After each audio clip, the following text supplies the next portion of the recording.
Импортоор бараа материал оруулж ирэхэд гайл болон нөтийг нь програм дээр хэрхэн бүртгэх юм бэ гэсэн асуулт их гарч ирдэг.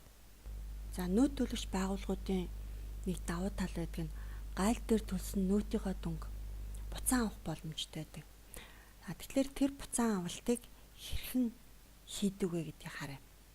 За манай жишээгээр 30 сая төгрөгийг импортын барааны мөнгөнд 1 сарын 9-нд харилцагаасаа шилжүүлсэн гэсэн бичил гарч ирсэн байна. Бид нар урдчилж шилжүүлж байгаа учраас урдчилж төлсөн тооцоо гэсэн дансыг ашиглаж байна. За ингэ байж итэл 1 сарын 30-нд бараа маань ирээд бараагаа бүртгэж авах хэрэгтэй болсон. Бараа ирэхэд бид нар барааны үнийн дүнгийн 30 саяасаа 5% гайлын татвар болон 10% нөөтийн татвар төлөх ёстой байдаг. За тэгээд 1 сарын 30-нд гайлын татвараа төлсөн урдчилж төлсөн тооцооны дебитээс бэлэн мөнгөөр буюу кассен кредит руу сая 500 төгрөг гэсэн бичлэлийг хийсэн байна. За энэ сая 500 гэсэн дүн маань 30 саяын 5% буюу гайлын татвар. За дараа нөөтийн татвар төлсөн. За нөөтийн татварт 3 сая 150 мянган төгрөг төлөх ёстой болсон. За энэ яаж гарсан дүн бэ гэхээр барааны үн дээр төлсөн дүнгээ нэмээд энэ хоёрын нийлбэрээс 10% нөөтийн татвартаа бүртгээд кассар мөнгөний өгсөн байна. 3 сая 150 мянга. За эдгээр бичлэлтүүдийг хийснийхаа дараа бараагаа бүртгэж авна. Бэлэн бүтээгдэхүүний дебитээс урдчилж төлсөн тооцоо дансны кредит руу энэ 3 дүнгийн нийлбэр болох 34 сая 650 мянган төгрөгөөр бэлэн бүтээгдэхүүнээ орлогдуулаад бичсэн бичлэлт байна. Бараа материал болон бэлэн бүтээгдэхүүний өртөгт барааг худалдаж авсан үн, тээврийн зардал, гайлын болон онцгой татвар, худалдааны шимтгэл, барааг хүлээж авах, ачиж буулгах, хадгалагтай холбоотой гарсан зардлууд нь бэлэн бүтээгдэхүүний өртөгтөн шингэдэг. Тэгэхээр манай жишээн дээр гарсан гайлын татвар болон нөөтийн татвар нь урдчилж төлсөн тооцоо гэсэн дансаар бичигдснээр тухайн бэлэн бүтээгдэхүүнийхээ өртөгч шингэж байна гэсэн үг. За журналын бичлэлтэд ингэж хийж дуусныхаа дараа бид нар нөөтийн I баган дээр тэмдэглэгээ оруулах ёстой байдаг. За энэ I баганы тайлбараа татаад харъя.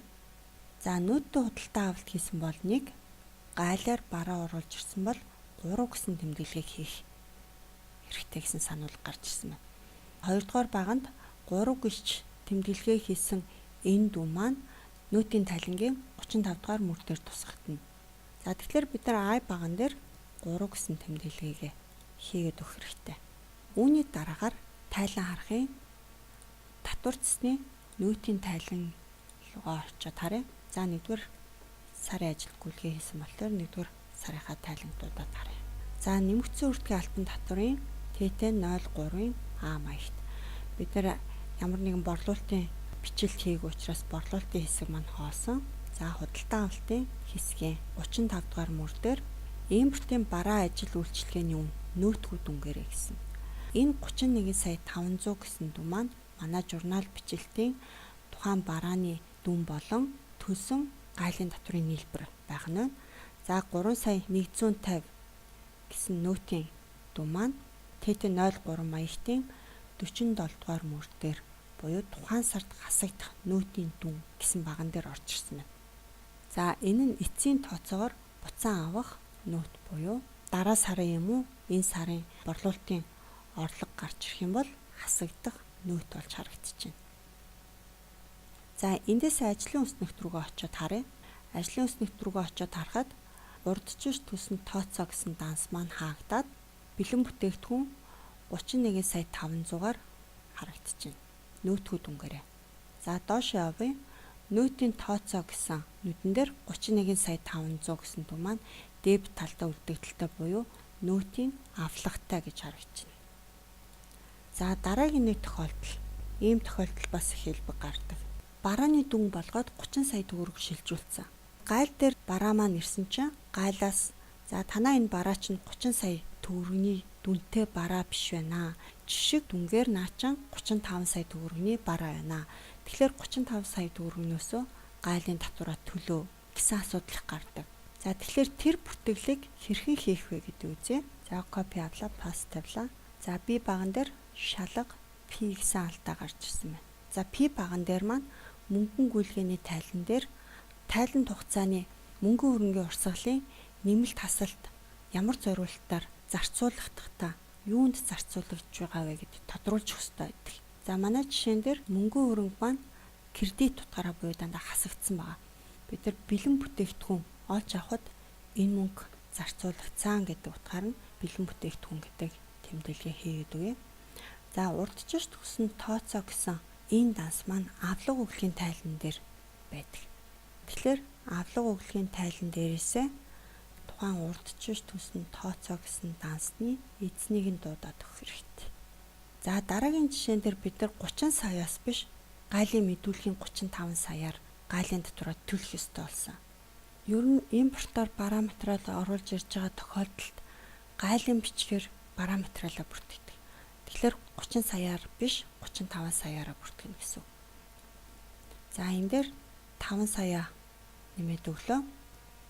Дарааныхаа өртгийг нэмэгдүүлэх учраас урдчилж төсөн тооцоо гэсэн дансыг дебет талд нь бичээд өгье. За гүйлгээний утга дээр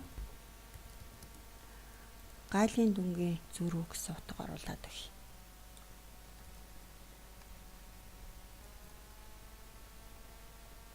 За гайлд төлөх дүн маань өөрчлөгдөнө. 35 сая нэмээд өгье.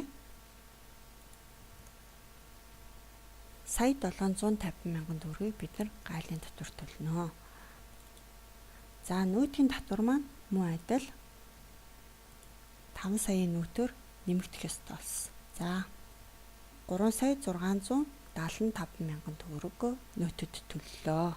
Бэлэн бүтээгдэхүүнээ бүртгэхдээ урдчилж төсөн тооцоо гэсэн эдгээр данснуудын нийлбэр болох 40 сая 425 мянган төгрөгөөр бэлэн бүтээгдэхүүнээ бүртгээд авлаа. За бид нар 35 саяас гайлын болон нөөтөд төлсөн. Гэхдээ гайлаас сүмж өгсөн нэмэлт 5 саяар бараагаа бүртгэж болохгүй. Яагаад гэвэл биднэрт байгаа баримт маань 30 сая байгаа. 5 саяыг нэмээд буюу 40 сая 425 мянган төгрөгөөр бэлэн бүтээгдэхүүнийг нэмэгдүүлсэн. За тэгвэл энэ дээр бэлэн бүтээгдэхүүнээ 5 саяар буулгаад өгөх хэрэгтэй. За эндээсээ татврын тайлан руугаа очиод харъя. 68 сая 250 мянган төгрөг гэсэн энэ дүн маань журнал бичлэлтийн 1-р болон 2-р жишээний энэ дүнгуудын нийлбэр байна. Эсвэл 1-р болон 2-р жишээний бэлэн бүтээгдэхүүн болох 75 сая 75 мянгаыг 1.1-т хуваасан буюу нөөтгөө дүн нь 68 сая 250 мянга гээд ТТ03-ын 35 дугаар мөр дээр гарч ирсэн байна. За 6 сая 825 мянга гэсэн энэ дүн маань 1-р жишээ болон 2-р жишээний нөөтийн татвар байна. За ажлын үснэгт рүүгээ очиод харъя. За урдчилж төсөн тооцоо гэсэн энэ данс маань хаагдсан байна. Бараа материал дээр байгаа 68 сая 250 мянга гэсэн энэ дүн маань нөгөөний 5 саятайгаа байгаа. Тэгэхээр тэр 5 саяыг бид нэр кредит талаар нь буулгаад өгсөн. За шалгах баланс дээр 63 сая 250 мянга буюу бараа материалын бодит төртөг маань ажлын үснэгтэн дээр ингэж харагдаж байна. За доошлоод нүүтийн тооцоон дээр очиод харахад 6 сая 825 мянгагийн дебет үлдэгдэлтэй буюу нүүтийн авлагатай гэж харагдаж байна. За эндээс мөнгөн гүйлгээнийхээ тайлан шалгаад үзье. Тайлан харахын санхүүдэсний мөнгөн гүйлгээний тайлан лөө. За мөнгөн гүйлгээний тайлангийн бараа материал худалдан авахд төлсөн дүн гэсэн 70 сая 075 мянга гэсэн энэ дүн маань ерөнхий журналын 1-р жишээ болон 2-р жишээний энэ дүнгуудын нийлбэр болж бараа материал худалдаа авахд төлсөн мөнгөн зарлагын дүн дээр харагдаж байна. За ингэж импортоор оруулж ирсэн бараа материалын гайлын болон нүүтийн татварыг бүртгэж болох нэ.